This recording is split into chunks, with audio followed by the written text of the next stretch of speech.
Hello, folks. I think we're live now. You're very welcome to another live stream, the first of 2021. Thanks for being here. It's good to have you. If you have any questions about driving, about the test, about learning, or if you just want to share your experience of doing the test or learning to drive, let me know in the comment section. I'm going to go through a driving test report sheet. I'm going to go through some tips and advice with you. I've texted a few instructors. I've asked them what the waiting list is like in their area. So hopefully, I haven't got an answer back yet. But throughout the live stream, I'll be able to give you a rough guide on the waiting list for doing a driving test in Kilkenny, Kildare, and Dublin. Hopefully, let me just check my phone to see if anyone got back to me. No, not yet. So I'll keep you updated on that. A few already there. Keith Doc Shocks. Hello, Keith. Hi to you. Victoria Uguwuja. Hello, Victoria. You're very welcome. Any questions, let me know. So, as I said, I'm going to be making a detailed report here of Kira Walsh. Hi, Dane. Hope you're well. I have my test next week. Few questions. Absolutely, Kira. Just let me know. I'll be coming back and forth to the comments. So I'll be dealing with what I have on screen first, and every so often I'll come to the comments. I'll try and get to every comment. Gregorio de Gudici, hi, I've been past my test. I think you passed your test, Gregorio. Congratulations, if so, if I'm reading that correctly. And Andy Lamb, hello, Andy Lamb as well. So I'll be going through this report sheet. I'll be giving you some information that the candidate told me about the test. So I'll tell you what the tester told her, basically. But first of all, let's go through what I have on screen, okay? So last night I got an email from the RSA reiterating the importance of essential workers only for doing the test. That means if you're working in healthcare, in the doctor, nurse, healthcare assistant, whatever, anything like that, you are an essential worker, but also retail, so essential retail and essential manufacturing. You can check out that on gov.ie, a list of essential workers. So the RSA are just saying it's only for essential workers. If you're not an essential worker, you are strongly advised to cancel your test so somebody else can take that slot. Next announcement there that you see on screen in the yellow writing, check your learner permit expiry. I have had two or three emails from candidates in different parts of the country who have not been allowed to do their test because they were under the mistaken impression that they had 4 months on the learner permit when they didn't. The 4 month extension to a learner permit applies from the 4 months from July to October. But if your learner permit goes out of date on the 1st of November or the 2nd of November onwards, you have no extension. If the tester sees that your learner permit is out of date in November or December, there will be no test and you will be probably going back to the back of the queue. So make sure you check your learner permit. Don't listen to anybody that says, oh yeah, you're grand, you have a 4 month extension. You have a 4 month extension if it applies to you. Not everyone has it this late in the day. So just be careful on that, folks. I've heard quite a few people have been caught out on that one. The next one there on screen, prepare for delays in dealings with the RSA. They are under a lot of pressure in terms of how busy they are. They're a little short staffed, a lot of people working from home, maybe limited internet, limited broadband, all that kind of stuff. So if you are trying to make contact with the RSA, don't expect to get through straight away. Don't expect to get your situation resolved instantly. I've heard stories of people being left on hold for hours and leaving messages and not getting back to them. So they are under a lot of pressure. They are trying to rectify it, but just be prepared for that one, folks. The new portal, My Road Safety website/portal. That's up and running now, myroadsafety.ie. It's having a few teething problems. I think it'll be great in the long term. I think it'll be very beneficial for everybody long term. But I know at the moment there are some teething issues. It was taken down, I think, a few nights ago just for upgrades, for maintenance. If you are logging on to that My Road Safety portal, you're advised to do it early in the morning or late in the evening during off-peak hours to kind of minimize the pressure on the site. Okay. You'll see a PayPal logo there as well. Any voluntary donations are much appreciated. I will answer your questions. I will reply to your emails. I will offer you advice regardless of whether you contribute or not. But if you want to make a voluntary donation, you'll find the PayPal links on any of my videos or in the description to this one. So any help, much appreciated. My email there, danetyghe@gmail.com. I'm here to help you folks. That's why they call me the Great Dane. Get in lane with the Great Dane. If you have any questions about driving, if you want me to have a look at your report sheet, if you have anything you're not sure of, just send me an email, danetyghe@gmail.com, and I'll do my best to get back to you the same day or the next day. I've been getting a huge amount of emails lately, so just bear with me if I don't get back to you straight away. Okay? Right. A good few comments there. I'm just going to try and catch up on a few comments. Then I'm going to go to the report sheet here. Sorry, pointing the wrong way. I'm going to tell you why this person failed. I'm going to tell you what the tester told her, so you can hopefully be prepared for your test. Okay, so let's catch up on a few comments. I think there was where was it? It was Kira Walsh there, I think, and another person after her, Gregorio. Yeah, it's a very Italian sounding name. I love the Italians. Andy Lamb, hello Andy. Roisin N, I love that name, Roisin. It's Irish for a little rose. What a great name. Hi, is there a time limit on doing the lessons? The leaving cert and COVID put a stop on things for me. Roisin, no time limit. The only time limit there is just watch out for your permit. Your learning permit has a 2 year permit, a 2 year limit generally, unless it's a third one, it might have a 1 year. But generally, your learning permit has a 2 year time limit. So just be careful on that. There's no actual time limit on the lessons. I mean, in extreme cases, if you let your learner permit go out of date by 5 years and it's out of date for 5 years, you'll have to go back to the start then. But that would be an extreme situation. No, there's no time limit. Ideally, if you can get them done soon with a week or two between lessons to allow time for practice, that'd be good. So hope that answers you there, Roshan. Let me know if you have any more questions. Rami Bustami, that name sounds familiar. I'm happy to see you're live again. Best instructor. Well, that's why they call me the Great Dane, I suppose. But thank you for that, Rami. Appreciate it. Young Hing Tan. That's another great name. Hello, and hello to you too. Bushhead. Just to say your videos have been really helpful. Well done. Well, Bushhead, as we say, Oscuelga, time fear, vuich diet. I'm very grateful. Thank you very much. YouTube channel. Hi, Dane, and hello to you. Enter Bantman.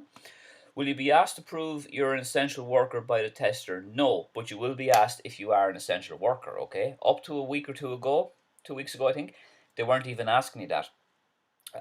So they're not going to ask you for any proof, but they will ask you, are you an essential worker?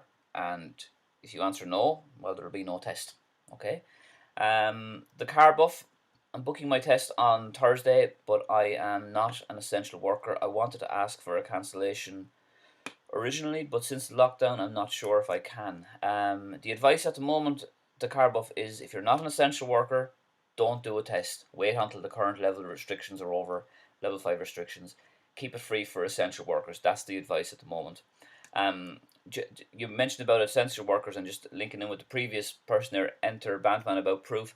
The RSA don't ask you for proof, but they do say that if you're on the way to a driving test or even a driving lesson, for example, you are exempt from the travel restrictions. So it might be no harm to have proof on you there, just in case you're stopped by the guards on the way to a driving lesson or en route to a driving test. Okay, that might be no harm to have a letter from your employer or something to say that you are an essential health retailer or manufacturing worker.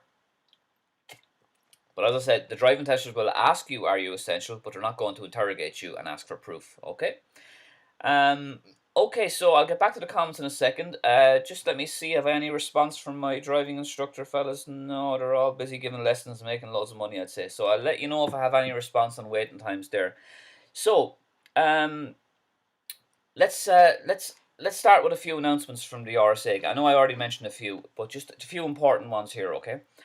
Only essential workers. You can cancel your test if you're not an essential worker on the www.myroadsafety.ie app, okay? You won't lose your fee, you'll just be assigned a different time. Essential workers can apply on myroadsafety.ie. If there's no time available, you can fill out an online form and they will get back to you as soon as they can with a quicker test date. But that form is on myroadsafety.ie, okay? So they will try and prioritize you if you are an essential worker, but you have to do it on myroadsafety.ie. As I said, the site is under pressure. I think I said at the start, try and log on to the site at off-peak times, early in the morning and late in the evening. That will be better. Important point, check your communication from the RSA, okay?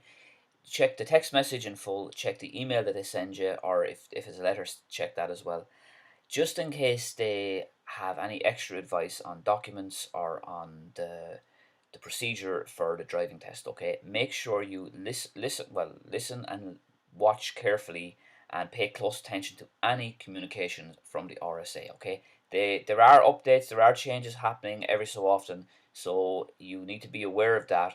Make sure you pay close attention to any text or email from the RSA about your driving test. Okay. Um, I mentioned about the exemption. The testers will ask you, are you essential, but they won't look for proof. But it's good to have proof in case you're on the way to the test centre and you're stopped by the guard. I mentioned the learner permit extension, 4 month extension from July. If your permit goes out of date from July to October, 4 months. So, for example, if it goes out of date in October, plus 4 months, October, November, December, January, you're good till February. But if your learning permit goes out of date in November, February, or this month, there is no extension, okay? Pay close attention to that, folks. Ask your driving instructor, email me if you want. Be very careful. If your learning permit is out of date and the extension doesn't apply to you, you're not going to do a test. I've had a few people, both locally in Wexford, and also I've heard on the email and in the comments that they've been given the wrong test centre. They ended up with a test centre in Athlone for some strange reason. I have a fellow I was giving lessons to there a while ago, and he was checking his thing to see, he was checking his status on myroadsafety.ie, seeing why I'm waiting so long for a test. What's going on here? Like, so he checked it. Turns out he was in the wrong test centre in Athlone. I have no idea how he ended up in how that happened. There was some kind of, he's convinced he didn't click Athlone. The chap lives in Wexford, like, so he wouldn't be taking Athlone for living in Wexford. And eventually he had to ring them up. He was on hold for about 90 minutes, but he eventually got through to them, and he got it sorted, and he subsequently passed his test. But just make sure you check those little details, because of a kind of a server error or some form of error on the site, some people have been getting Athlone instead of their own test center. So just keep an eye on that. I think that's the last one there. Yeah. Yeah. Okay, so I'm going to go on to the report sheet now. Let's see if I have any response from the instructors on waiting times.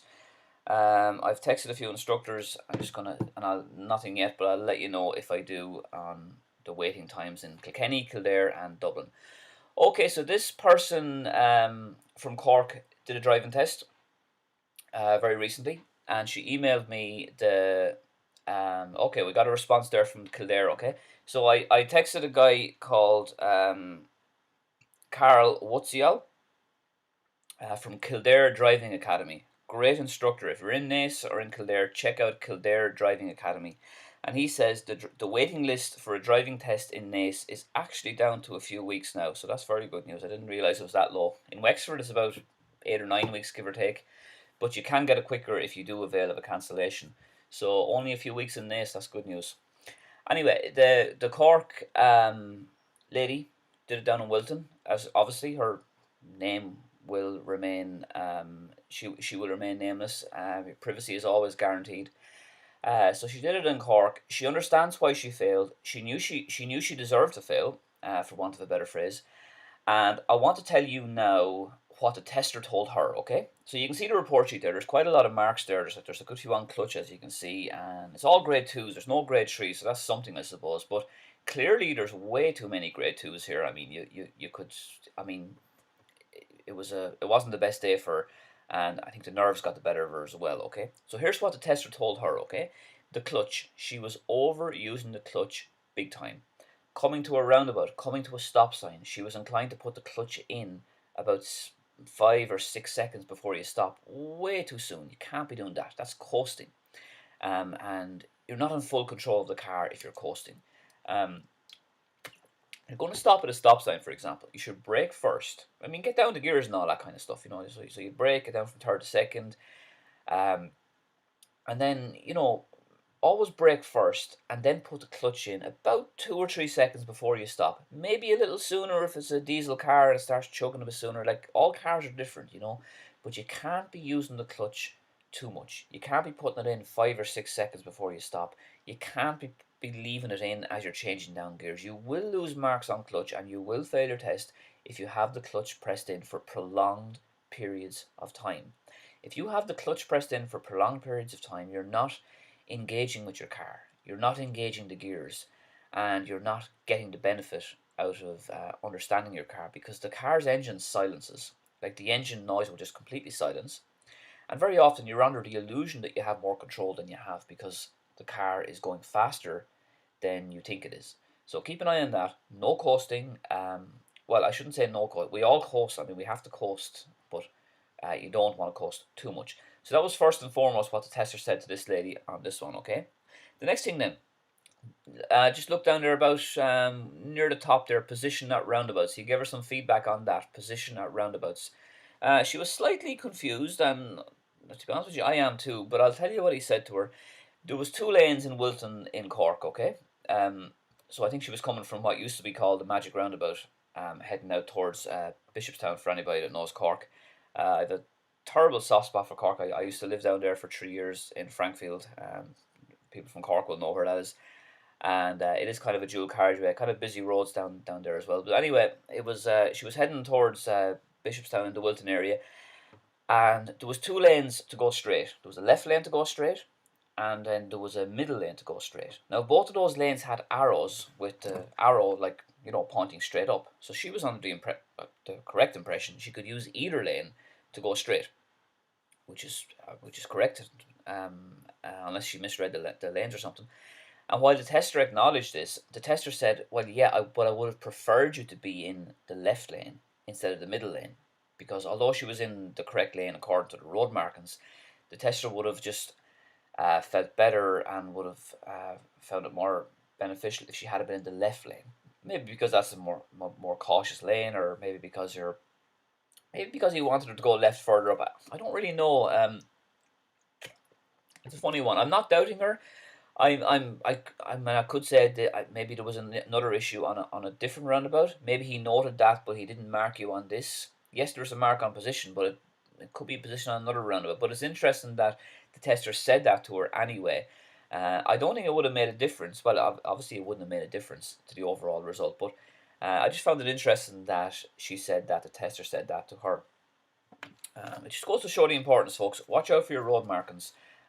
Pay close attention. You have to have good lane discipline on roundabouts. Okay, the next thing the tester said to her about this test. Oh yeah, this is really important. Like, this is very important, folks. I want everyone to listen very, very carefully to this, because I've seen this many times. Okay, so I have a person. I have a driving test. I'm doing a driving lesson. We do a turnabout. The turnabout goes pretty well. Then I ask the person, okay, now let's move off and we'll take a right turn up ahead. What does the person do then? They move off, but they don't indicate, they don't check the 3 mirrors and the blind spot. They literally stick it in first gear and drive straight. Boom. 2 marks gone there. You see signals moving off there, just in the middle of the sheet? So she lost the mark on signals moving off, and just up a bit higher there, observation moving off there as well. There's 2 grade 2 marks gone straight away. All of a sudden you've lost 15-20% of your ability to pass the test, because you've lost 2 marks in quick succession there. I've seen this happen a lot, and that's exactly what the lady said to me about her test down in Wilton. She done a reasonably good turnabout. Now I know she lost marks on observation, we'll get down to that in a sec, but she did it with reasonable skill, and she did the turnabout competently. But after the turnabout, she didn't indicate to move off. She didn't check the blind spot, because she says she was so focused on, her mind was still spinning from the turnabout, and she was so focused on the next right turn that she could just the word she used was she completely blanked, and she understands why that happened, and she completely accepts it. Okay. Now the next thing the tester said to her, again interesting. It's basically, the tester said that she didn't stop fully at a stop sign, and because of that, her observation suffered on the right turn, just above hazards there, the observation turning right. You see there. I thought the tester might mark her down then on stop signs, like traffic controls. That's normally on there. If you see a mark on traffic controls, it's usually to do with stop signs. But there's no mark on traffic controls here, so I'm curious about that. But there is a mark on observation turning right, which is what she says it was. So basically, the tester said to her, you slowed down to a near stop, but you didn't stop fully. And because of that, I didn't think you showed the right observation, because if you had to stop fully, you would have had time for an extra look or two, and then you could have went. So that's what the tester said to her there. So the lesson to be learned, folks, is if it's a stop sign, you have to stop, okay? Stop. Stop means stop. Stop doesn't mean go if it's quiet. Stop means you bring the car to a complete halt, okay? And then once it's safe, you can go, or maybe you still need to creep out a bit, but stop means stop, okay? It's not optional, okay? You have to do it. And as I said, if it's an open junction, you can go from where you are. But if it's a blind or a tricky or a difficult junction, then you should lean forward, lean forward and creep out using clutch control. And the last thing the tester said to her then was another interesting point.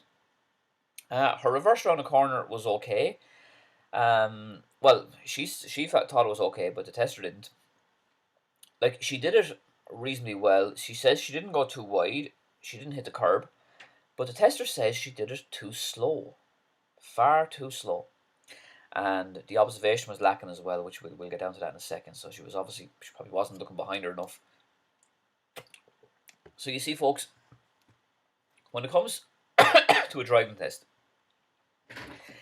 you're going to have different driving testers, and they're going to use their own discretion as needs be. So I won't say me. Tester A might have said to this lady, "Okay, you went slow, but it wasn't too bad. Like, at least you were being careful." But Tester B might say, "Ah, you went too slow. You need to show more confidence." You see, folks, people and driving testers, we're not robots, okay? There's going to be a bit of discretion involved, and they're going to use that discretion accordingly in the test. They're only humans, and they're only doing their best. But the tester says she was going too slow on the reverse around the corner. Now, I'm not sure how slow. I don't know the person. It's hard to say. I always say go slow on the reverse, but at the same time, like, you don't want to go really, really, really excessively slow. Like, I would say like a kind of a walking pace, a slow walking pace should be enough. Um, and that's where the mark on competency, on the reverse, came from in this case. The last point I'll say then was not something from the tester, but it's something that just got €10 there from someone. Thank you very much, whoever that is. Much appreciated. I'll get down to that in a second. I'm going to return to the comments now in a sec. Thanks for any support, folks. As always, much appreciated. So the thing that this lady noticed from her test in Wilton down in Cork was she arrived 30 minutes early, because she was extremely punctual, didn't want to be late, obviously. And in that time, she said that she noticed 4 learners that were refused their tests for basic things like not having NCT, out of date learner's permit. It could have been to do with the extension confusion I mentioned earlier, and no tax and things like that. So she just said it was something worth mentioning, because it's very important that you check all these things before you do your test. Make sure you have your learner permit that is in date, that you have valid tax, insurance, NCT. There's no warning lights on your dashboard, things like that. Because otherwise you're wasting your time. You're wasting everyone's time, because you're taking someone's test that someone could be taking that slot that you're not going to use, an essential worker or something like that. Another €5 there coming in. Thank you very much, whoever that is. Really appreciate that. So that was the main things from that. Okay, so just again in brief, she overused the clutch. A little bit of confusion on the lanes at roundabouts. Didn't look around and indicate properly after the turnabout. Didn't stop fully. The reverse was too slow, and she also said lots of people that day had invalid tax, insurance, NCT, or learner permits out of date. Okay, now I'm going to run down to the report sheet in full now myself. But first of all, let's get back to a few comments. So who had we got? Who was the last one we had there? The car buff, wasn't it? He said he was about the essential worker. Yeah, for cancellation. Let me see now. I was going to find the comments there now. The car buff. So car booking test on Thursday. Not an essential. Oh yeah, I said if you're not an essential worker, cancel your test, and someone else then who is an essential worker can take the slot. Alice Carroll. Hey Dane. Hope you're well. Do you think it's risky to drive with only my NDLS receipt? Yes, it is. I am an essential worker and I prefer to drive home after work at 11 p.m., but I don't want to break the laws. Well, well, well, isn't that just a rhetorical question? Um, so, first of all, Alice, congratulations on passing. And as an essential worker, I salute you. Um, the reality is, like, you'll probably be fine. I mean, if you get stopped by a guard, you're going to be given, I'd say, 10 days or 2 weeks or something like that to produce your license in any guard station in the country. So I'm sure you'll have a bit of leeway. It's a bit of a grey area. I mean, technically, you shouldn't be doing it because you haven't got you're not a full licensed driver until you have the license in your hand, until all the final, I's are dotted and T's are crossed, like. But you just need to be careful there. Technically, you're breaking the law, but if you do get stopped by a guard, you should be given reasonable time to present the full license. So just watch out for that. I as John, hello to I as John. Roisin N, thank you, very welcome, Roisin. Andrew Lee, hi Dane. I had my test on Monday, and I was just wondering what's the best advice for indicating around parked cars. Doing it in fingerless, so there's always loads of parked cars. Again, this Andrew, you're welcome. Thanks for the comment. Thanks for the question, Andrew Lee. This is the one, Andrew, where there's a bit of discretion involved. Like I always say, if you're first of all, let me just say first of all, there's no big. It's not a big deal about indicating around parked cars in a housing estate. Okay, you're not going to fail the test for failing to, or even for indicating overtaking in a housing estate. The most important thing when you're overtaking parked cars is that you move out early and gradually, that you're aware of your space, like don't stop too close to the back or drive too close to the side of the cars, that you're aware of oncoming cars and that you yield if you need to yield, or you slow down if you can, if you can still go but it's a bit tight, just kind of slow down or maybe get out to third or something like that. They're all things that are far more important, okay? But here's my advice anyway. First of all, listen to your instructor, okay? He or she is going to give you the best advice. What I always say is if you're passing the halfway line, and if there's no halfway line, then the point on the road where the halfway line would be.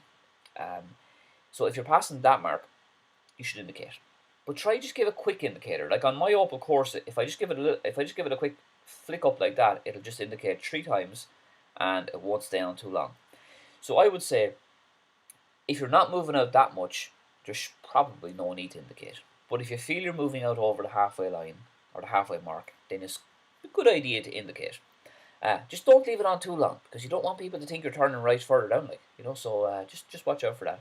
Now I think I have an answer on waiting lists in Kilkenny. Okay, I already said that the waiting list in Naas was about a few weeks. Carol Whatsyal from Kildare Driving Academy was saying, and a great driving instructor in County Kilkenny, a guy by the name of Rob McHugh. He runs Black and Amber Driving School in Kilkenny, so check it out for doing lessons in Kilkenny, Rob. So Rob says it was officially 24 weeks the last time I looked, but they don't update it. I think it's taken down now during level 5. Waiting times are all over the place, Rob says. I have people waiting a few months, but also if using the My Road Safety website for an urgent test, they're getting it in 3 weeks. Yes, that's good advice. And it goes to show how it varies. So it can go from a few months to a few weeks. So the waiting list has gone out the window a bit presently. Yeah, I can completely understand what Rob McHugh there from Black and Amber Driving School in Kilkenny is saying. If you apply as an essential worker on the My Road Safety website, it could be as little as a few weeks. But I have had people waiting, 10, 12, 14 weeks as well. So thanks for that update, Rob, and I hope that helps some people there. Next one then. We have a Polski mężczyzna, Wojciech Wrobel. Dzień dobry, jak tam, Wojciech? Hi Dan, I thought it would be interesting to compare waiting times for tests in different countries. Wojciech is a real student of learning to drive and driving tests. He's a great man for comparing things. So waiting times in different countries. So I went to the website of the centre in Warsaw, Poland. Should I share it? Well, you know what they say, Wojciech, sharing is caring. So if you want to let me know here, yeah, or you can email it to me as well. I might share it in a future stream. Okay, Alfie Hanks, can you learn to drive with somebody who has already passed in the car if you are an essential worker, or is it not allowed at all due to lockdown? Let me just read that again out to get my head around that comment. Can you learn to drive with somebody who has already passed in the car if you are an essential worker? Um, okay, maybe I'm showing my age here. I'm not really sure what that means. I mean, is this person saying, can you learn to drive with somebody who is not a driving instructor? Practice is a key part of learning to drive, so you can practice with somebody as long as they have a full license for over 2 years. Um, Maybe you're asking about driving lessons in general. I mean, at the moment, Alfie Hanks, driving lessons are not allowed for learners. Basically, we're only advised to do, and I follow the advice to do driving lessons for people who are essential workers only doing their test. So basically, in simple language, people learning to drive, they're not really happening. They're not really going on at the moment. Lessons, but lessons are lessons are taking place for essential workers doing a test. I hope that answers your Alfie. Let me know down further if you need to clarify anything. Okay, another comment, and I'm going to get to my own rundown of this sheet here, even though I've done it already. I've only done the main things. I'm going to give a full rundown of this test sheet now. One more comment, okay? I will return to the comments, folks. So if you have any questions or if you want to share your experience of driving, let me know in the comments section. Others can gain from that as well. I will try and get all the comments read.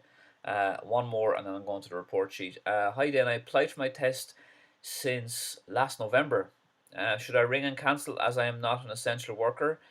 Thanks. Yes, Vimal Grudoyal, you should cancel. Absolutely, Vimal. You should definitely cancel that test and wait until the current restrictions are over. And when you cancel that test, then somebody else, an essential worker, can get it. So, yes, I advise you to cancel their Vimal. Okay, and thanks for your comment. Okay, so let's go down to the report sheet. Okay, let's start with the top. Rules and checks. We see 2 grade 1 marks there. Now that means that this person got 2 questions wrong, or maybe 2 road signs wrong at the start of the test, the theory part basically. Luckily, it didn't evolve into a grade 2, so it wasn't a major issue. It was the only grade 1 I can see there. But, if she had got 1 more question wrong, it could have been another grade 1 mark. And then if the person had only, say, 8 marks overall, that 1 question that she would have got wrong could have been the one that tipped her over the edge from a pass to a fail, okay?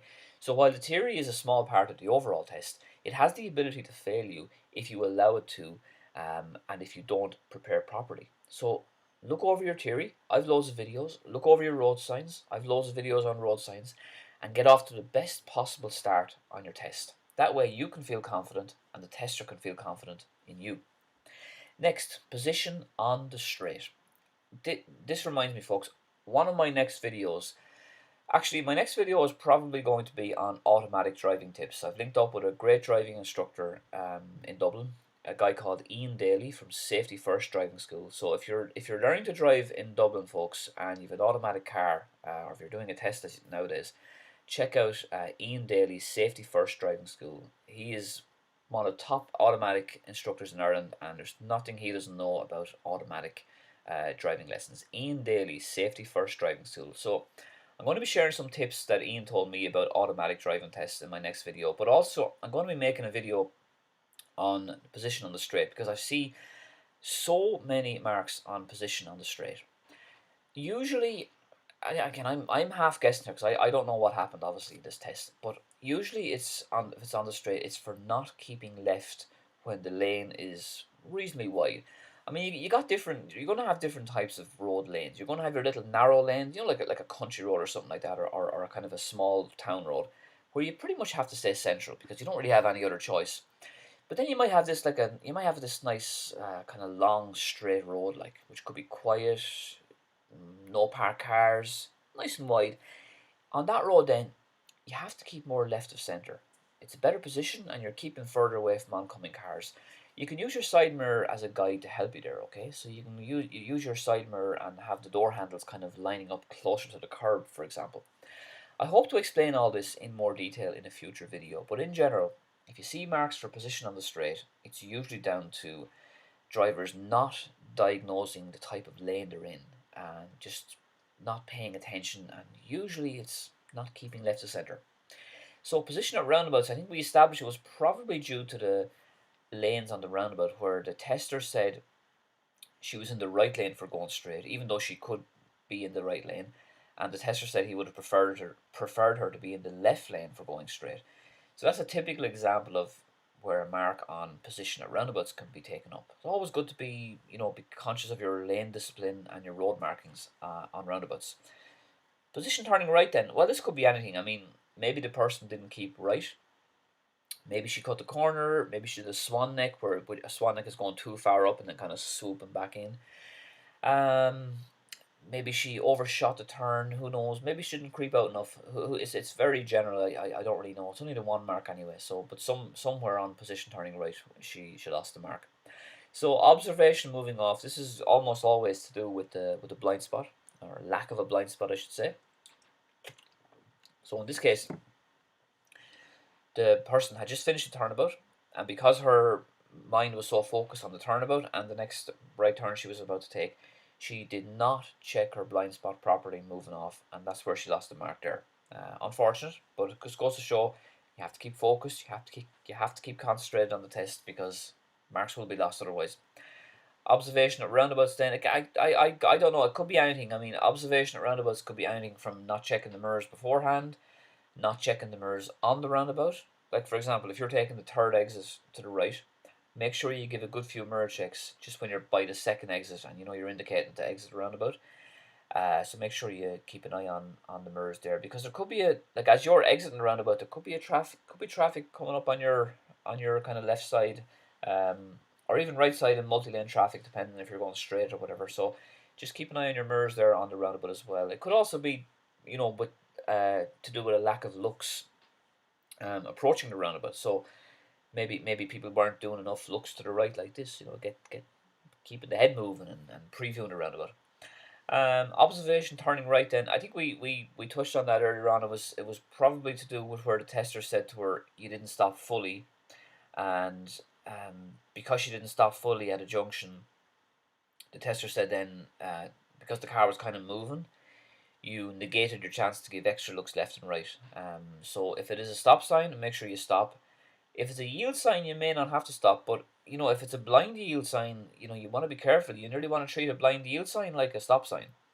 But the tester basically said because she slightly rushed a certain junction, she didn't get enough looks left and right, and her observation was lacking there. As always, stop if it's stop, and creep out and edge forward if it's a little bit blind.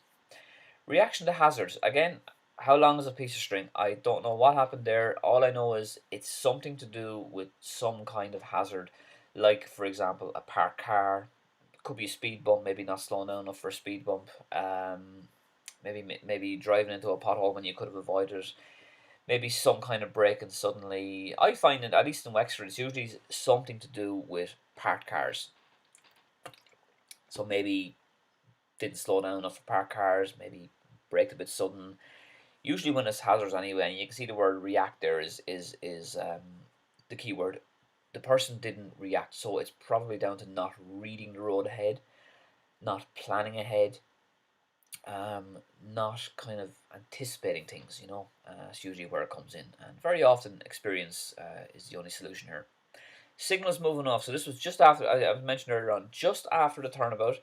This lady completely blanked and forgot to check the mirrors, blind spot, and forgot to indicate moving off just after the turnabout. Same principle for the reverse around the corner. If you've just finished the reverse around the corner, the tester is going to say to you, okay, let's move off now. Make sure that you do your 1, 2, 3. 1 gear stick, first gear, 2 indicators, indicate to the right, and 3 mirrors, good, proper blind spot, proper shoulder check, and then go. A lot of people do forget all that stuff just after the turnabout and just after the reverse around the corner. They tend to blank a little bit and it can cost you.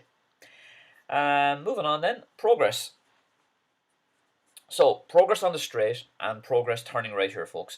Anything to do with progress is the tester basically saying to you, you were going too slow. So, on the straight, this person was too slow. Maybe it was a 50-kilometer speed limit and she was only doing 35, 40 on a good decent road, or maybe it was a 60-kilometer speed limit and she was only doing 50, something like that. You have to show confidence, you have to show decisiveness. Don't be overcautious on your driving test.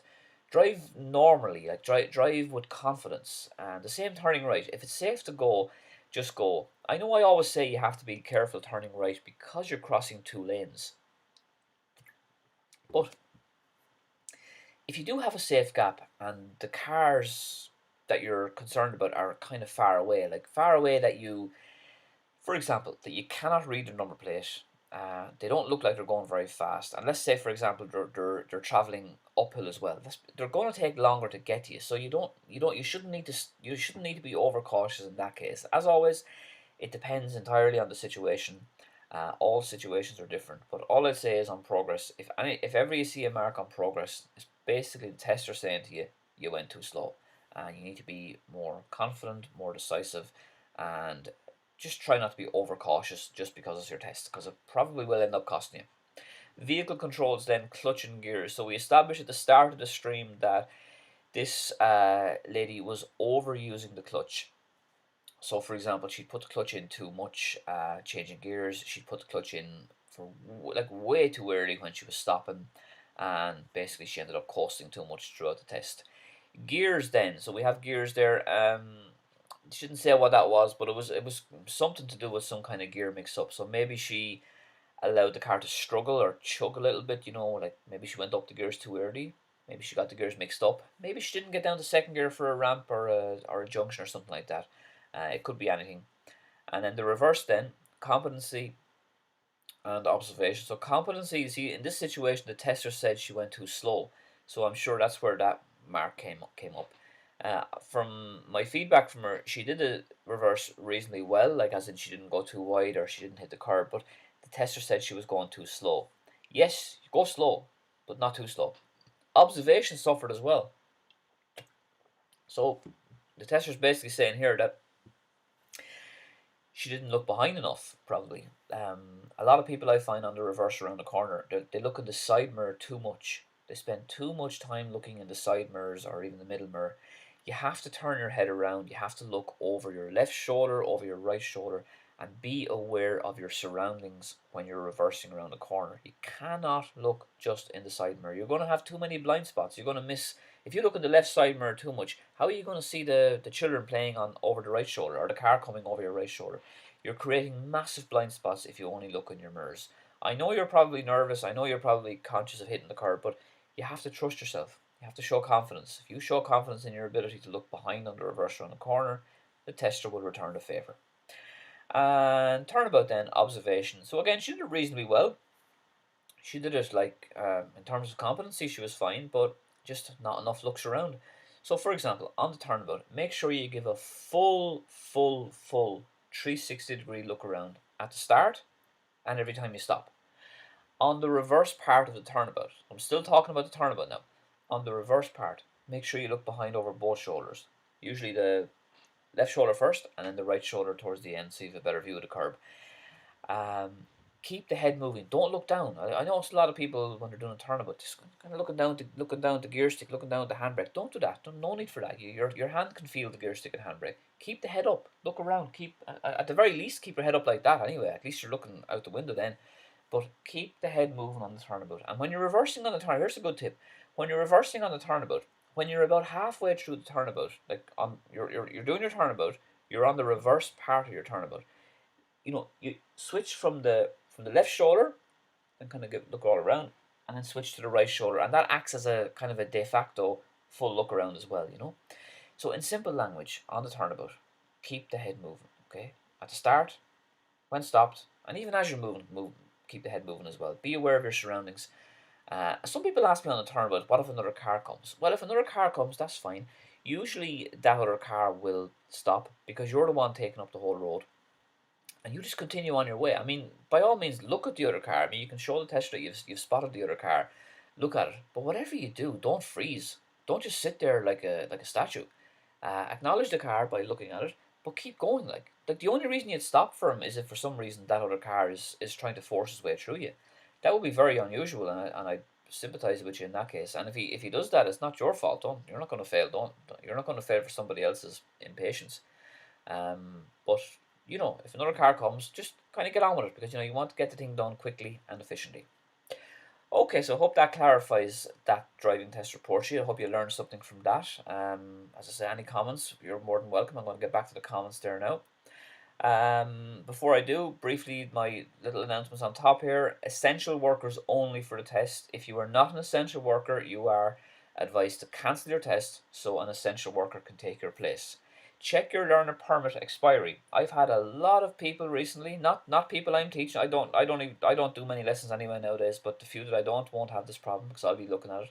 But people who email me, they think they have this 4 month extension on their learner permit, and in I mean, technically they do, but that 4 month extension does not apply for any learner permits that go out of date in November, December, or January. Okay, so make sure you look at your learner permit.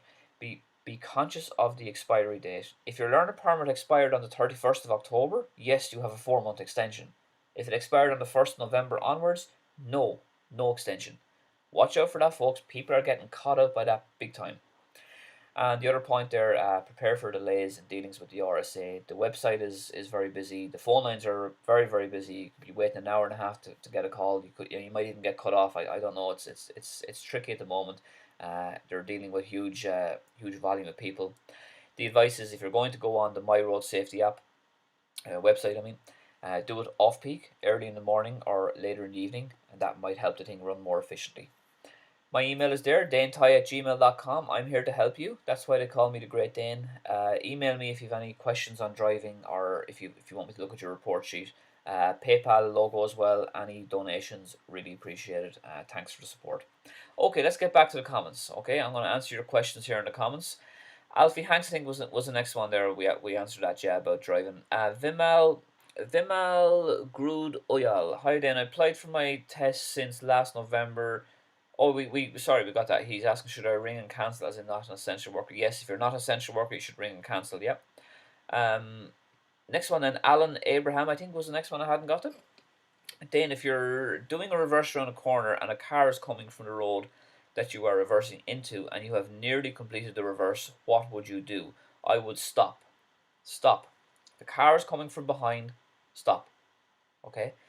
Now, if the car is coming from the road that you just reversed in, I know it's a bit tricky. I'm going to give you some important advice now, so listen carefully. I know it's a tricky situation. Okay, you're reversing. You're nearly finished. You're a car has come from the road you're reversing into, but you have to stop. Okay, this is where your observation is going to be tested. Stop. Give the other car 4 or 5 seconds. If the other car does not go around you after that 4 or 5 seconds, then you have no choice then but to go back to the start. Okay. Now, what might happen, and I'm speaking from experience here. I literally about 2 months ago, a candidate in Wexford had this exact same problem. Okay. And the tester actually said to him, "Oh no, that's okay. I've seen enough now. I mean," and the tester said, "We you can move off there now and continue along the way."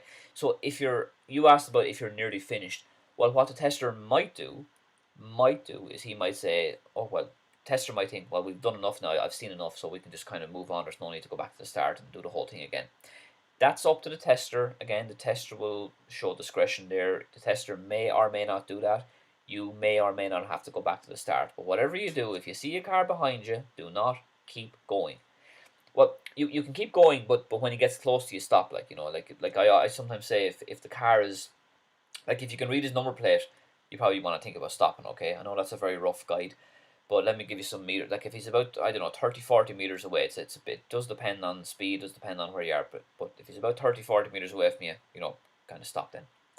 Um, I asked John, I have a big problem in reversing. I have seen in your video, but still I have a problem. Can you please assist? Well, unless you tell me the problem, I asked John, I'm not going to be able to help you. Like for reversing around a corner, I advise people to analyze the corner first of all. Like, is it a sharp corner? On a sharp corner, you may need to turn a little bit quicker. Is it a more gradual corner? You may need to turn slower. People who have problems, they may need to go back to basics and just kind of go to a nice quiet car park and just do reversing in figures of eights and get more used to it that way. Get more used to clutch control. But unless you tell me what the specific problem is, I'm only going to be going around in circles there if you pardon the pun. Cool Emmett, do you really have to keep your two hands in the 10 to 2 position, or can you have them anywhere on the wheel? My instructor says you can have them anywhere. Again, this probably is coming down to a little bit of discretion here. As long as we're on the wheel, I suppose we're not too far wrong. As long as you don't have them on your lap or rest on the handbrake or something like that. What I advise is to have your hands in the quarter to three position. Okay, quarter to three. That way, it's more balanced. There's then if you have them in the quarter to three position, there's a bigger gap between your forearms. So if the airbag does deploy, it's going to go into your vital organs like your head and your chest rather than your arms. Um, and also, if you have it in the quarter to three position, you have a more balanced wheel. Your arms will feel more balanced.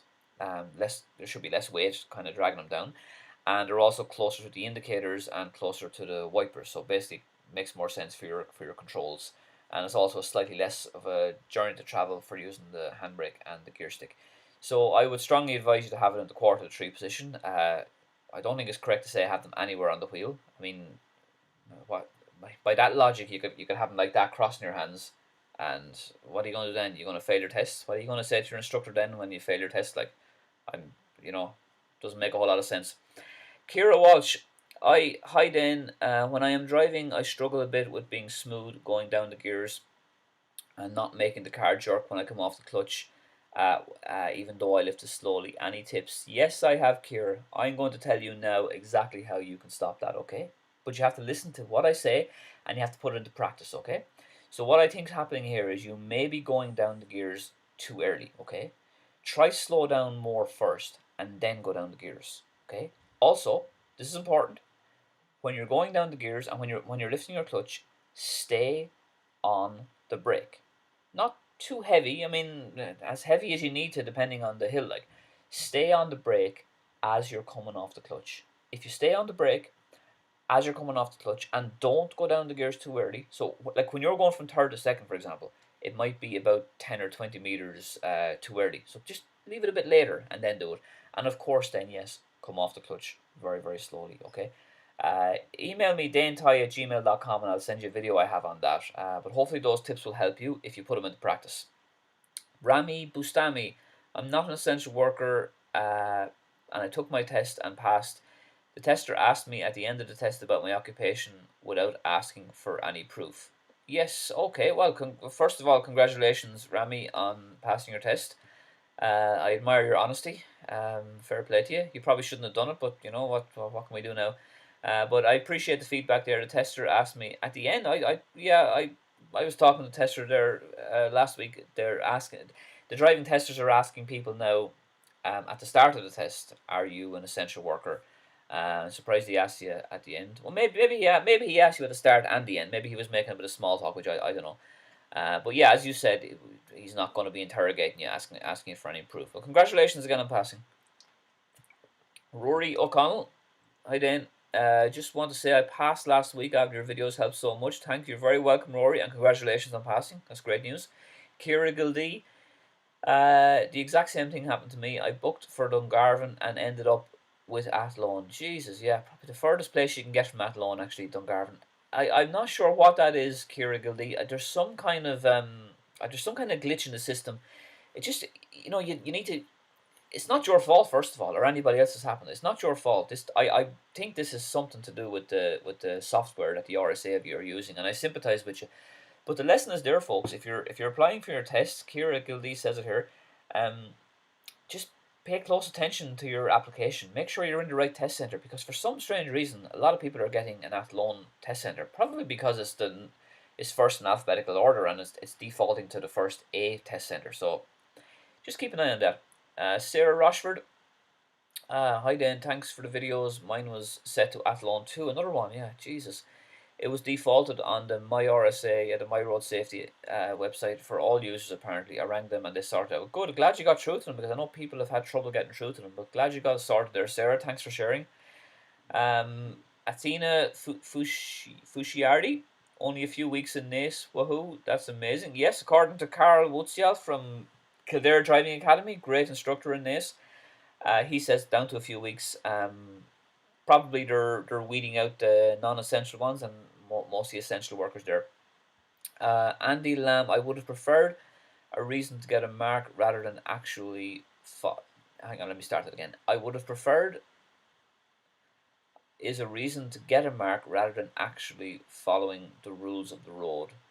How far from a ramp should you start braking to show good? Okay, so I'm not quite sure what the first one is. You prefer to something about following the rules of the road. Okay, how far away from a ramp should you start braking? Well, how long is a piece of string there, Andy? I don't know. It depends on when you see the ramp. Like, it depends on the speed you're going at.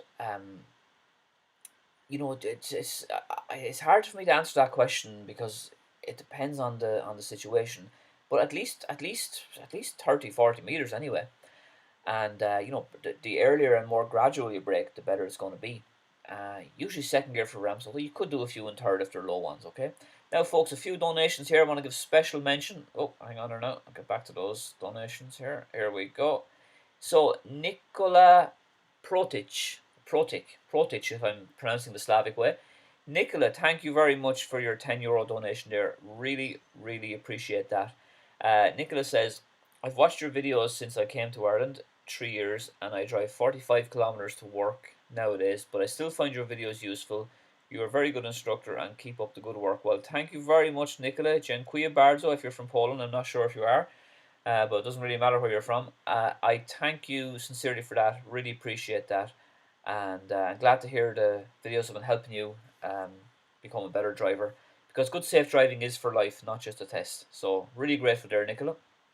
Brian K, €5 donation. Brian, thank you very much. Really appreciate that. Hey, Brian K says, hey Dane, a big thank you. My wife Anastasia watched your videos for the last 6 months and passed her test on Wednesday. You were a big help. Well, congratulations to Anastasia. Delighted to hear the videos were helpful, Brian, and thanks again for your kind donation. Rani Capel. Sorry, I'm going to get down another. Dean Clark. Dean, thank you very much, Dean. €5.49 there donation. Really appreciate your support as well, Dean. So Dean Clark says, thanks, Dane. He passed his test in December. That's great. Nice early Christmas present for you, Dean. And as I said, appreciate the donation. Thank you.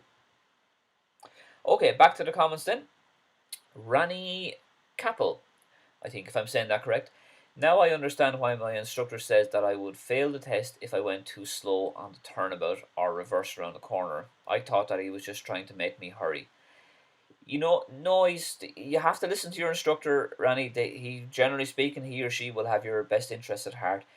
Yes, it's good to go slow on the reverse around the corner, for example, and on the turnabout to a certain extent, but just not too slow. You see, it's there's a fine line between being reasonable and being overcautious. So, like, I'll give you an example. Let's say you're doing a turnabout, okay? I think this is an important example for people if you're doing a turnabout or if you have any questions about a turnabout, okay? So, on a turnabout, you park on the left, and then you say you go like you go over there, like you on your first turn, let's say. So when you're going from, we'll say, point A to point B, on the turnabout, your first leg of your journey, okay, you can go a little faster for the first half of your journey, but then as your front wheels get closer and closer to the curb, kind of slower down a little bit then, okay? So I hope that makes sense. You don't have to go the same speed all the time. You can be a little bit faster the further you are from the curb, but then as you get closer and closer to the curb, just take a slow down because you're getting close to the curb. So I hope that clears things up, Rani Kapil. Thanks for your comment. Abdirahman Hassan. Hi Dan, what do you think driving Ford Fiesta CTAC, is it, as first time? Which type of car is best to learn driving?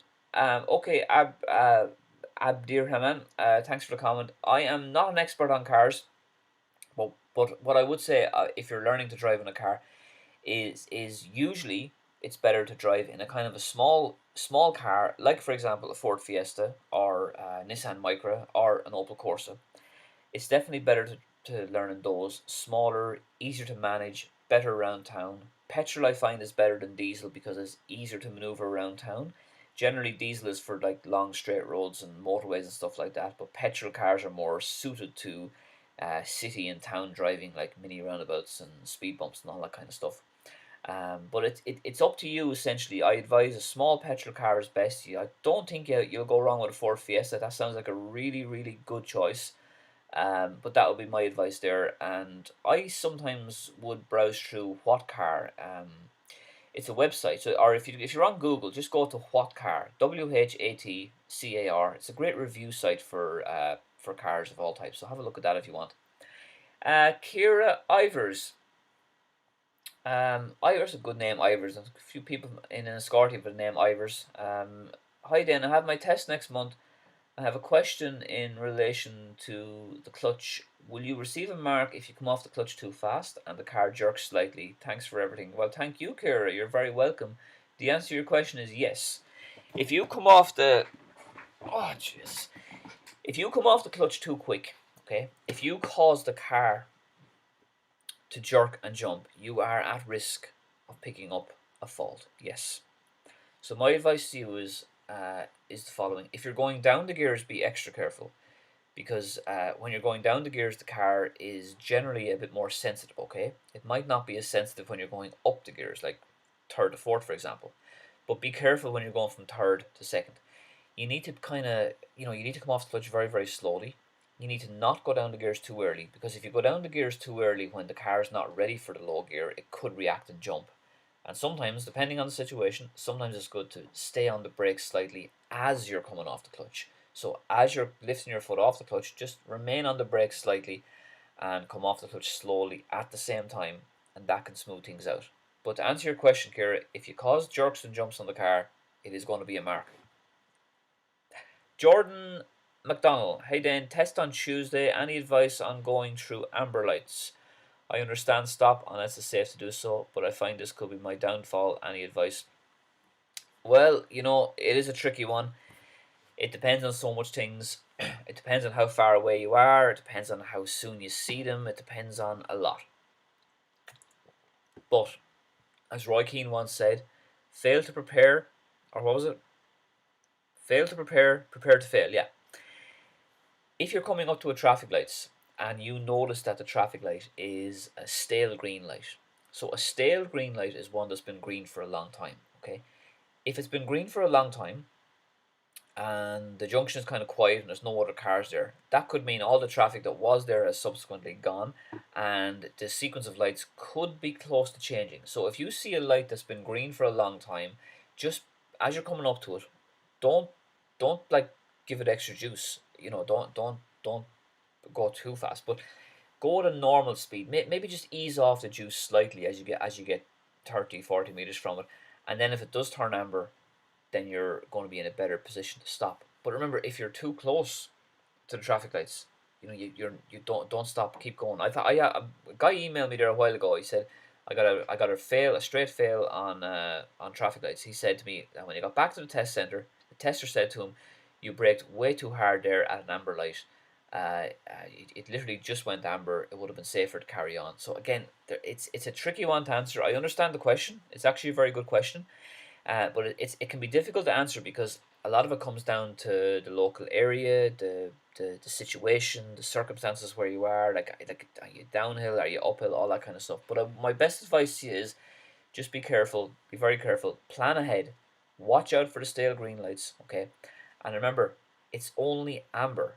If you, I mean, the guidelines are you do not fail for running an amber light. Now you'll probably fail for running a red light, but if you go over the line and it's still amber, you might get it. The tester might mark you if he felt you could have stopped. But very often, it's not going to be safe to stop at an amber light, depending on the situation. Like very often, it's not going to be safe. So if it's not safe, keep going. Just do your best. Practice is key. Okay, Ryan Conneely. Dane, my man, welcome back. When parking in a test centre, will the instructor tell you where to explicitly park and mark you based on that? Ronan, you're very welcome. Thank you for your comment. The test, I'm not sure what you mean at the start or yeah. Well, I'll answer both. At the start of the test, the tester's not going to mind where you park as long as you park somewhere safe and legal. I mean, in Wexford, there's a little small car park in the test centre. I always get people to reverse into the space so that they're facing out the way. And then at the end of the test, the tester will clearly tell you where he wants you to park. Um, he'll say like pull in here or pull in there, and like 99% of the time, the tester will just get you to drive forward into a space. But he is testing you right up until you turn the keys off and walk back into the test center with him at the end of the test. You are being tested, yeah. So make sure at the end when you're parking that you do it safely, legally, nice gentle braking. Make sure you put your handbrake up and all that stuff, and do your best on that. So the tester's not going to say where he wants you to park at the start, but he will at the end usually anyway. Having said that now, I mean, I don't know, the tester might say to you at the end as well, if there's loads of spaces, he might say to you, just park in whichever space you want. Again, it depends on the person, depends on the test center, you know.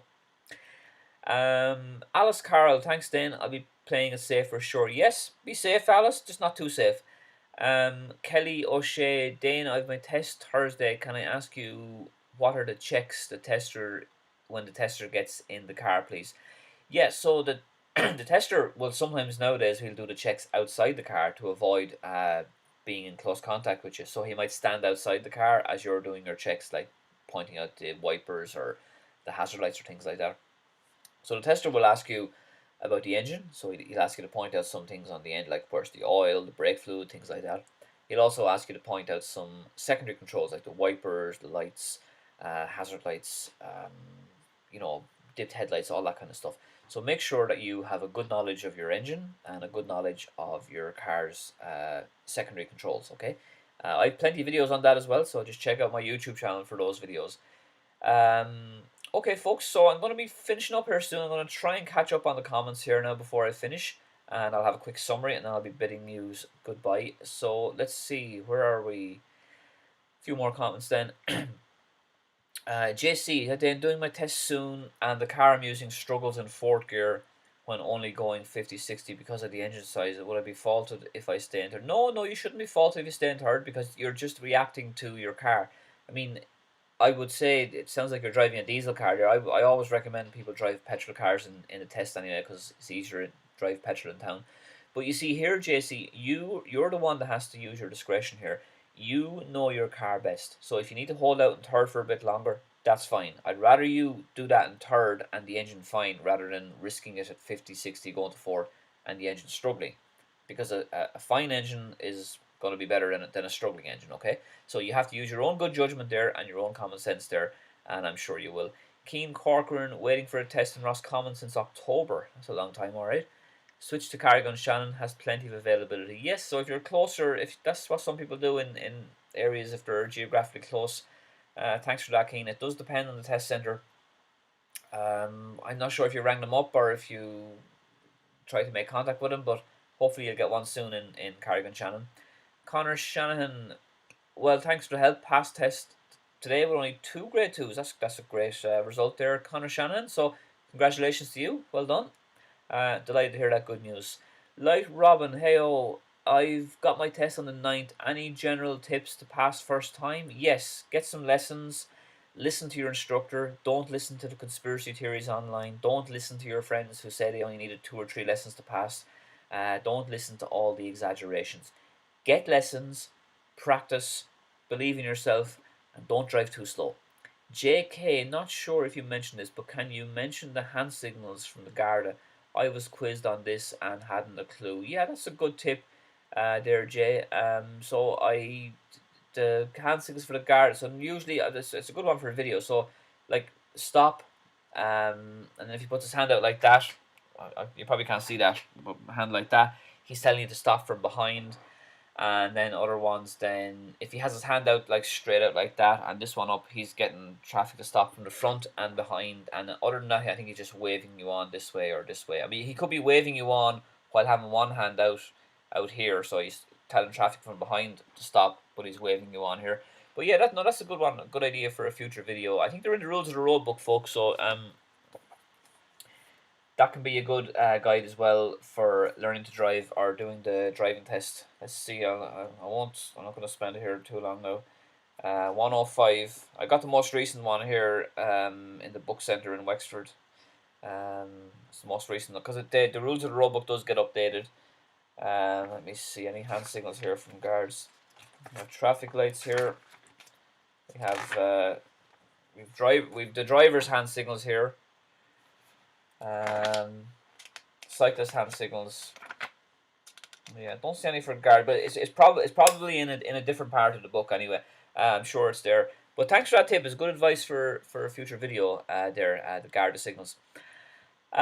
Because you will be asked the hand signals in the test as well. You know, like this is straight if you were in the car, and then up and down like that is slow down. So again, I have a video on those hand signals, and you can check out the rules of the road as well. Book is cheap enough, only €5, and you can download it for free online. Okay then. Phil Insane. I had my test cancelled because of ice. Oh yeah, I went out this morning for a walk and it was very icy. Sorry to hear that, Phil. If the weather is extreme, like snow or icy weather, there is a very good chance that the test will be cancelled. All right, yeah, it's not too bad now. Test now should be fine, but early this morning there was always a chance of that happening. Kitty O'Shea, test on 28th. What are the checks? Tester in the car, please. Did I not answer? Did I not answer this already? Well, the test he's going to ask you like under the engine checks, like the oil, the brake fluid, all that kind of stuff. And he's also Kelly going to ask you stuff in the car, like the hazard lights, the wipers, the dipped headlights, the demisters, all that kind of stuff. So make sure you have a good knowledge of the different parts of the engine and all of your car's secondary controls, because you don't want to lose marks on that. It'd be an awful pity if you lose marks in those areas, and he'll normally be standing outside the car when he's doing that, and then he'll get in then when it's time to drive. Nikita Lagrange, hi, I still follow you, and I passed last February. Congratulations, all because of your video. Well, thank you very much. You explain everything so well. Even my aunt passed the previous year from your videos. Well, that's definitely a family affair there. So glad to hear that, Nikita. Thank you for that, and best wishes with your driving. Glad to see you're still following the advice. Now I have a text message from a driving instructor in Dublin. He's going to give me an update on waiting times in Dublin. Okay, so here we are then. Let me find it here now. So um, this is Paul Murphy from In Gear Driving School. I linked up with Paul to do a video there, my last video on his advice. So if you're doing a driving test in Dublin, North Dublin, like Finglas or Tal or any of those areas, give Paul Murphy a shout. Check out In Gear Driving School, ingear.ie.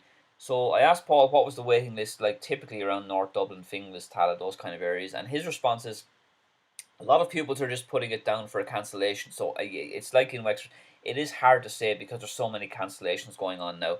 But he's kind of saying it's about 3 months at the moment, at least 3 months. So we have in Nace from Carl Wutzial from Kildare Driving Academy. It's a few weeks. A lot of those I say are cancellations.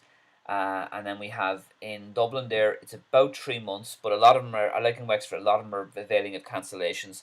And then in Kilkenny, it was 24 weeks, but it's probably come down a good bit now with the cancellations and people cancelling. So some people in Kilkenny, as Rob says, are getting it in 3 weeks, just like in this. So it does depend on the test centre. It's a bit hard to say what the waiting times is at the moment because it's not really real because of the circumstances we find ourselves in.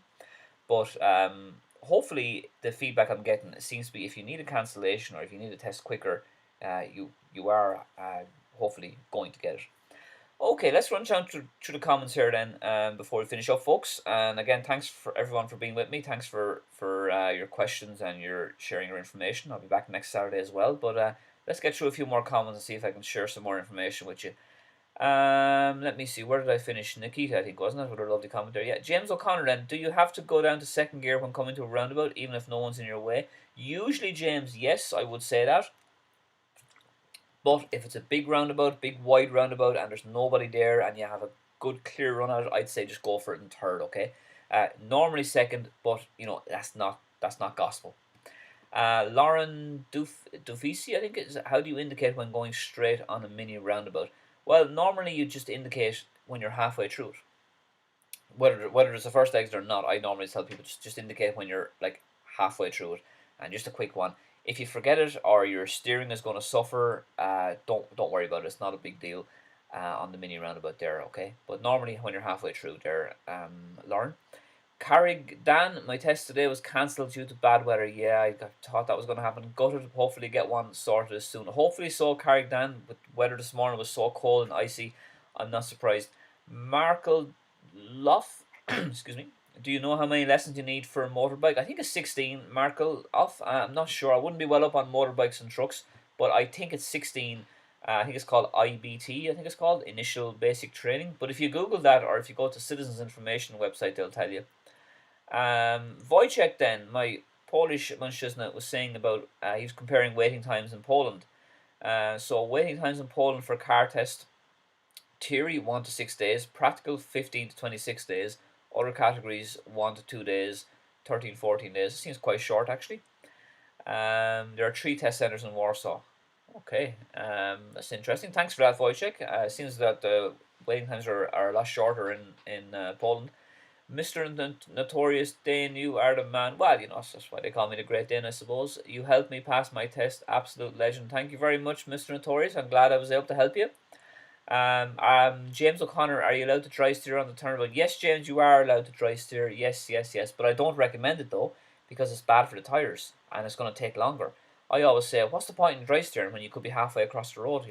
But the answer to your question, James, is yes. If you're used to it, you're probably better off just keep doing it, because you know if you're used to it, just do it. But I don't recommend it, but it's not wrong, let's say.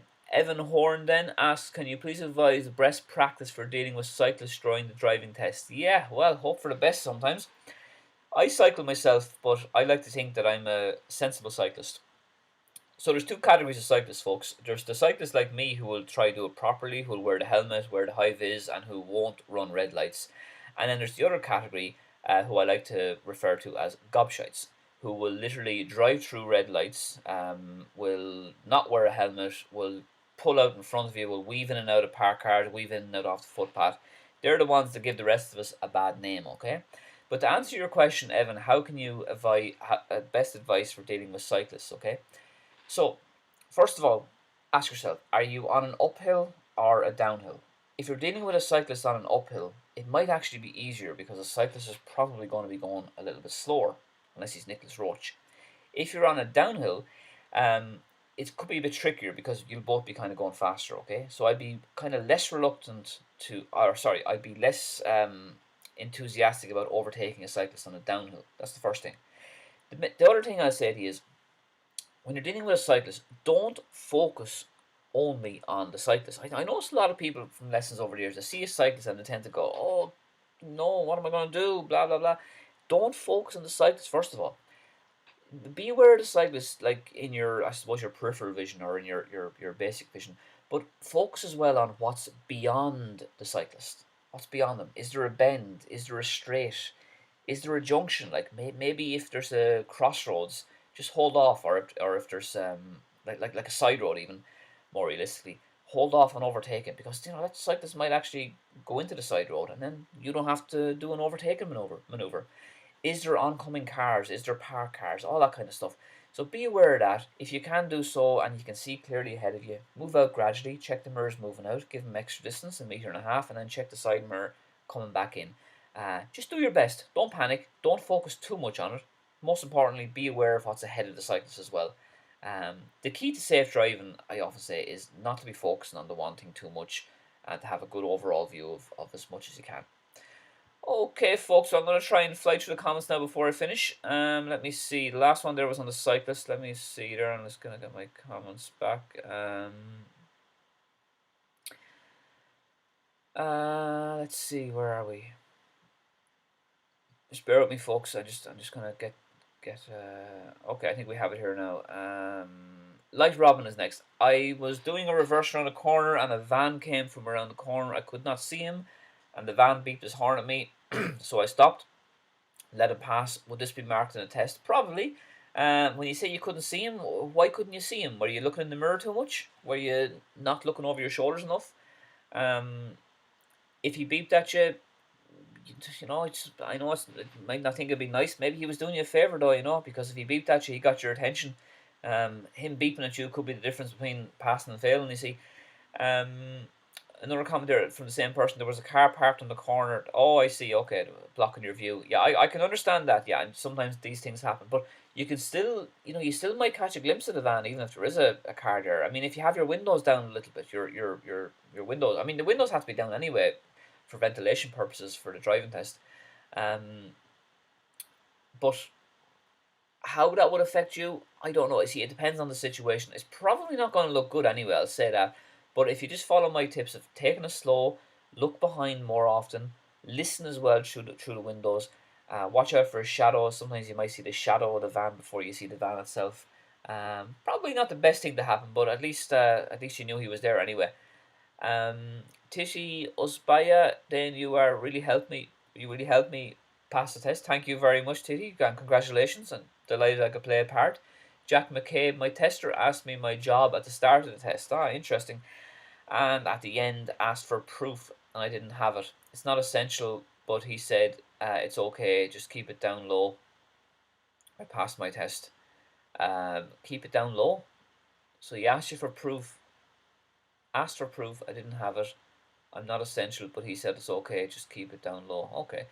It sounds like a bit of a character there. So the testers will, well, they're under orders now to ask you, are you an essential driver? I don't think they're asking for proof. To the best of my knowledge, they're just asking, are you? I don't think they're asking for proof. Maybe he was just doing it at the end as a, as a conversation. I don't know. But yeah, but thanks for sharing that anyway, Jack. Interesting.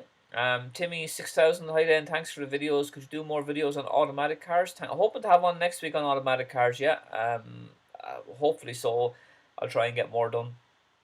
Kira Ivers then had the same issue with Athlone. A lot of people getting testing Athlone. Yeah, I think it's just a server issue with the thing. Even though she had applied to Tally. Yeah, that's coming up quite a lot, Kira. And lessons to be learned there, folks. Keep an eye on your application. Make sure all your details are in order. Make sure you have a driving test in your own area and not at loan. Andy Lamb, in relation to roundabouts. What's in relation to roundabouts, Andy Lamb? Not sure what that means. You're probably talking about a comment or something. Hopefully I answered. If not, just let me know down for Dustbin Hoffman. Thanks for all your hard work and advice, Dane. Test on Tuesday in Wilton. Well, I got a lot of followers from Wilton for some reason down in Cork, yeah. Any tips for reading the road ahead? I have issues with Sarsfield roundabout driving automatic, by the way. Oh, I see. Yeah, tips for reading the road ahead. Yeah, God, Dustbin Hoffman, I have loads of tips for reading the road ahead. Don't focus on the one thing. I made a video recently on that about planning ahead. Um, I'll email you. If you email me at danetyghe@gmail.com, email is up there. I can send you the links. But the main thing is when you're driving is, yes, be aware of your mirrors, be alert to your mirrors, but focus more on what's ahead. So don't focus on the one thing too much. So like say to yourself when you're driving, okay, I'm driving down along here. Okay, there's parked cars there. There's a yellow box there. There's traffic lights further up. There's a pedestrian crossing the road. You kind of have to focus on lots of different things rather than one specific thing. Okay, so best of luck to you, Dustbin down in Cork. Aidan McFerrin, I then passed test on Wednesday. Delighted with myself. Good stuff. Well done. Your videos on all aspects of driving are excellent. Thanks so much, Dane. We'll leave you a donation in PayPal for your time. Thank you very much, Aidan, and congratulations on passing, and thanks for any support. Really appreciate it. Kira Walsh, when driving on a very bendy road where the speed is 60, is it okay to drive slower, maybe 50-55 to show caution when going around the corners, or would they mark you for progress? That sounds fine to me, Kira. Again, it does depend on the bends. If they're sharper bends, more dangerous bends, absolutely fine. If they're only gradual bends, there's probably no need to slow down too much. But at the end of the day, it does depend on the location, and you have to use your own good judgment. If you feel it's not safe, absolutely take it slower. Sounds sensible to me. The Damaris Donny, I think, passed on the 17th of December. Good stuff. Which I have to tell you is that thank you for all your videos. I'm delighted to be able to play a small part. They helped me a lot more than my driving instructor did for me. Well, like I say, I'm getting in lane with the Great Dane, Also, I applied on the 22nd of December for the full license and still waiting for it. Yeah, that could be a while too. Do you know if there are any criteria to deliver licenses as there has for the current driving test? I'm not sure about that. I mean, you just have to. Hopefully, your license will come soon. You applied on 22nd of December. Surely you should have it by now. You could maybe you should get in touch with the NDLS Centre. I'm not aware of any delays. I'm not aware of any problems with them. Again, they're only dealing, or they're only supposed to be dealing with essential drivers, essential workers for full licenses as well. But well done, Damaris Donny, on passing it, and I'm glad I could play a part. So congratulations to you. Daniel 1, I do rev match for smooth downshift, but I suppose you can't do that on a test. Also takes a little practice. Rev match, I'm not really sure what that's all about. I've one or two people have said this to me. Is it something to do with matching the revs to suit the gear or something like that? Uh, Whoever's doing that, I advise you to stop to give up that rubbish as soon as you can. If you're getting to the stage where you're looking at the revs and you're focused on the revs, that must mean you're not focused on the road ahead of you. You're better off keeping your eyes on the road and try not to be doing any rev matching or any of that kind of stuff, because you might be making life a little bit difficult for yourself. You're my job is to try and help you become a good, safe, practical driver. We're not on Top Gear here. Hubert, is it?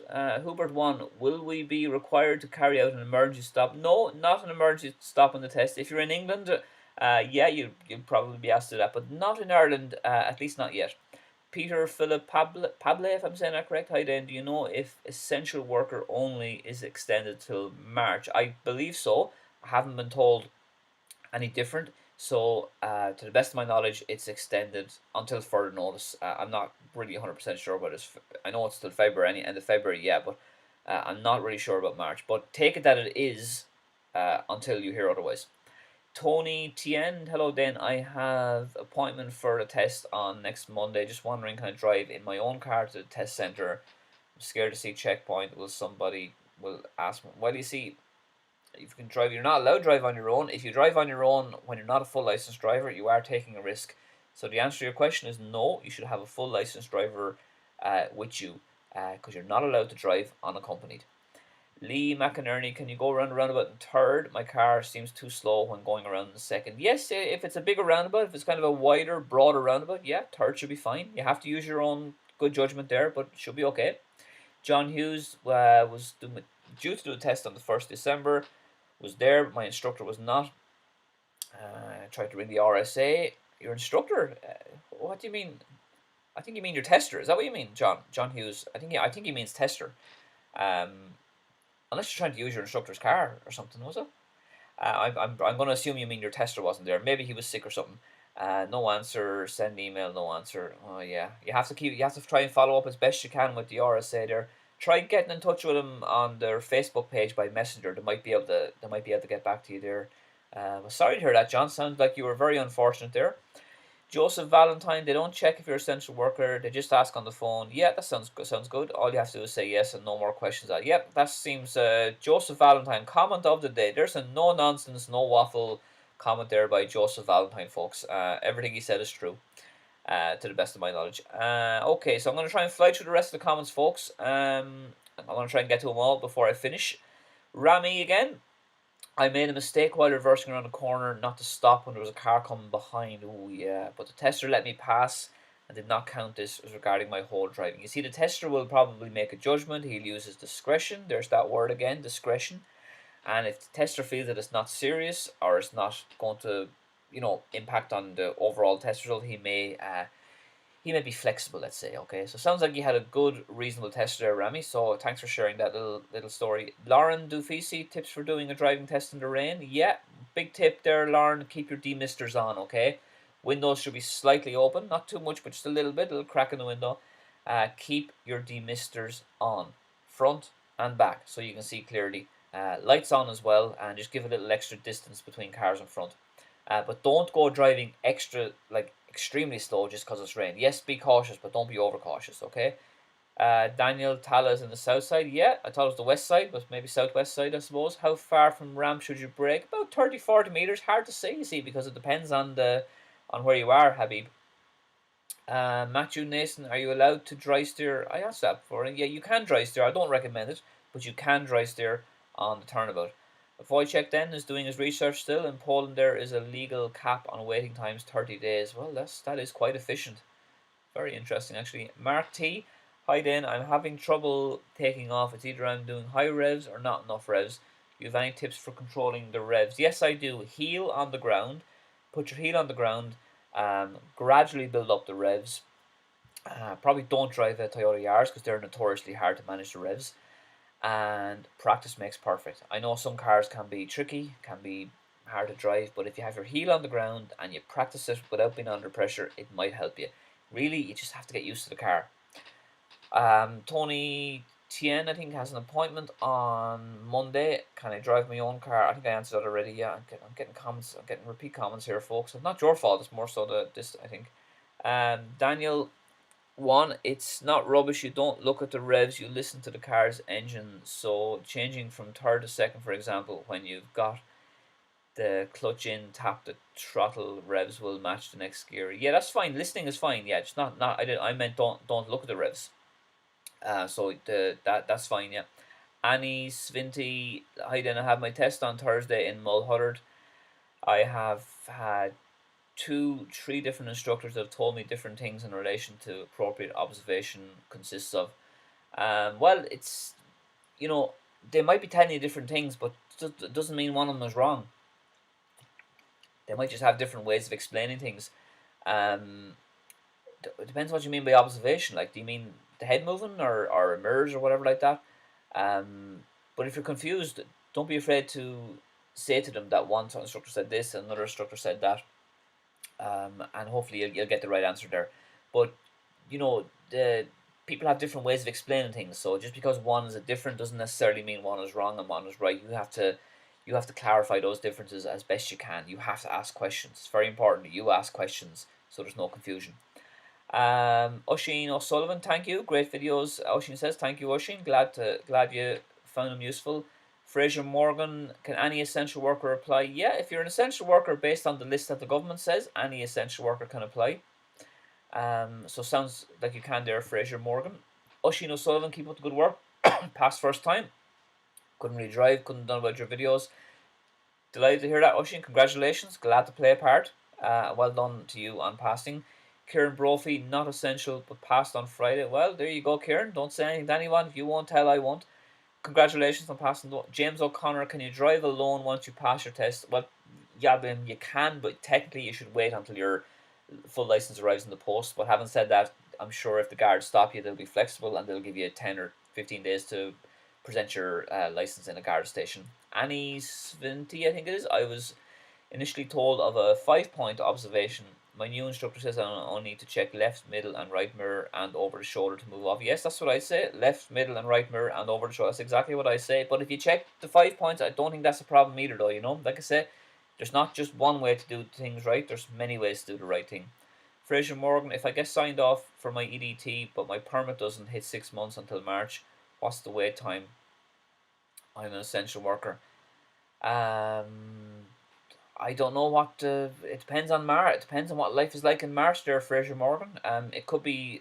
It could probably be a few weeks if you're an essential worker. Because if you're an essential worker, it looks like it's a few. It's a few weeks. But I don't know what it's going to be like in March. It's hard to say. Annie, getting towards the end of the comments here now. I'm going to be signing off here now, folks. Annie's Finty, I think it is. And the only time I need to do 6-point check. 6-point check. Jesus. By looking at the airbag, looking at all the airbag signs. What? When doing a turnabout, my new instructor says that the examiner will be frustrated by excess observation. Yeah. You see, I'm not sure what you mean by 6-point check. Are you talking about a turnabout? Just keep it simple. Just do a quick 360-degree look around. Don't spend like ages looking in the one place like that, then like that, then like that. Like, if I was a tester and I saw someone doing that, I'd probably fail them, like, because that kind of stuff would piss me off. It has to be natural. It has to be confident. Okay, so give a good look around, but don't overdo it. Like, Mike Turret, well, then had my test booked yesterday, but I was outside the test center after doing a lesson, and they cancelled because of the weather. Very annoying. Yeah, I was given a lesson there yesterday, I think, or the day before, I think it was, and it was a snow shower. And we still did the lesson, like, because it wasn't too bad, but sounds like you were very unlucky. Sorry to hear that now, but in bad weather they will cancel, yeah. Anna McHugh, have my test on Friday. Any tips for what to do for the week before? Yes, listen to your instructor, get lessons, don't listen to the conspiracy theories, and don't drive too slow. Mark T, Oris, the Toyotas, yeah. Toyota, very, very reliable Toyota, but the revs can be a bit tricky on it. So, yeah, but good luck to you anyway, Mark, in your driving. Connor Fox passed. Good stuff, Connor. Thank you. Thanks very much. You're very welcome, Connor. Congratulations on passing. Molder X is back. Driving tests are being cut back as the government are extending the lockdown and the backlog is going to take a solid year. Yeah, backlog shouldn't be too bad for essential workers, but for regular drivers, it could be big, as you say there, Molder, yeah. Asina Fusciardi, is a letter from my boss enough for an essential? Should be, yeah. Should be. If your letter from your boss and it's on headed paper, it should be fine. I work in a chipper. If that's essential work, if that's an essential work, yeah, okay, should be fine. Okay, last couple of comments, folks. What did you say would piss off the instructor? Oh, well, lots of things would piss off, and I'm not sure about the instructor, tester. I mean, the person testing you, being too slow, being overly observant, like taking too long to do things, like looking around like this, for example, instead of just doing it like this. You have to be natural, be confident, and don't be overcautious. Okay. A couple more comments here, folks. Last couple, I'd say. Carrigan, will my €80 that I paid today, because I could not travel in the snow and ice, because yes, it should be. You should not lose your booking there. Yeah, Carrigan. You can check that with the RSA, but you should not lose your fee there, Carrigan. Ivana says Dane passed driving test an hour ago. That's great. Thank you so much. You're probably still on a high from that. Thank you for the videos. It's helped me so much over the last few months. I'll make a contribution via PayPal. Thank you very much, Ivana O'Halloran, and congratulations on passing. Great achievement. Great day for you. How will they ask you to prove you're an essential worker? Well, they won't, IO. They'll just ask you on the phone. They're not going to ask you for proof. Kevin McSweeney, my car can be jumpy when coming down the gears. Would you get a point? Yeah, you could lose a point there, Kevin McSweeney, if the car is jumpy. So try come off the clutch extra slow and don't come down the gears too early. Come down the gears a little bit later, maybe it might help, okay? But if the car is going to be jerky or jumpy, you are risking a fault, yeah? Last comment, folks, probably. Maeve Duke. I know a girl who had her test and she said she was not an essential worker but was starting nursing placement in 2 weeks' time but had no proof, and the tester told her to come back in 2 weeks. Okay, she should have just said she was essential then. But yeah, that's unfortunate for her. Hopefully she can get a test very soon. Thanks for sharing that, Maeve. Okay, folks, we're going to leave it there. Quick summary there then. Essential workers only for test. Check your permit to make sure that the date is okay, because the 4-month extension does not apply from November, December, January. So if your learning permit goes out of date November, December, January, the 4-month extension does not apply. Prepare for delays in dealing with the RSA. They are finding it hard to get to everybody. The service is coming under pressure because of excess demand. So just watch out for delays there with that. If you're going to use the My Road Safety website, try do it early in the morning or later in the evening. Okay, essential workers only. If they have to cancel, you won't lose your fee. They'll just give you another test date.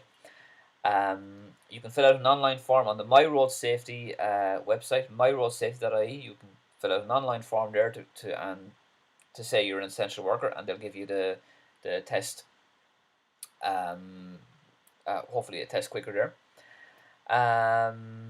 If you have to travel for your driving test or your driving lessons, it's considered an essential journey. So it might be no harm to have a letter from your employer with you there to say that you're an essential worker. But the driving tester won't ask for proof, but they will ask if you're an essential driver or an essential worker, sorry.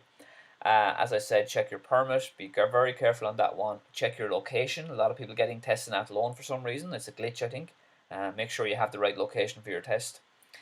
And just be aware of that, folks. Yeah. And okay, well, we got a couple more comments here. So one quick question: my NCT is up on the 24th, but due to COVID, it's extended till May.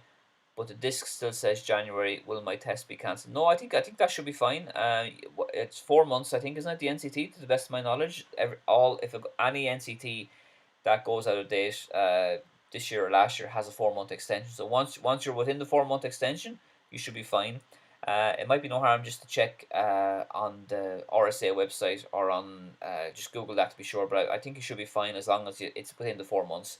Darius Vigiles, I told on the phone RSA that I have no job on COVID, on the COVID payment. I was allowed to book a test as urgent. Truck was booked, and when I came, the instructor told me I wasn't allowed to take the test as I wasn't essential. Oh, God, okay, that's strange. I'm sorry to hear that, Darius. I don't know how that happened. I mean, it's I don't know were they looking for proof or something? It sounds a bit strange. Annie says her road tax disc hasn't arrived. Can I still sit my test? No, if you don't, your car has to be. You have to have a valid tax disc. If you don't have a valid tax disc on your car, there'll be no test, unfortunately, Annie. So you have to have tax disc. So, folks, thank you very much for getting in touch. Thanks for your comments. Thanks for your support. Really, really appreciate it. My email is there, danetyghe@gmail.com, for any questions. If you want to make a voluntary donation by PayPal, links will be in the description. And thanks for being with me on this Saturday, and I hope to be back next week. In the meantime, stay safe and drive safe.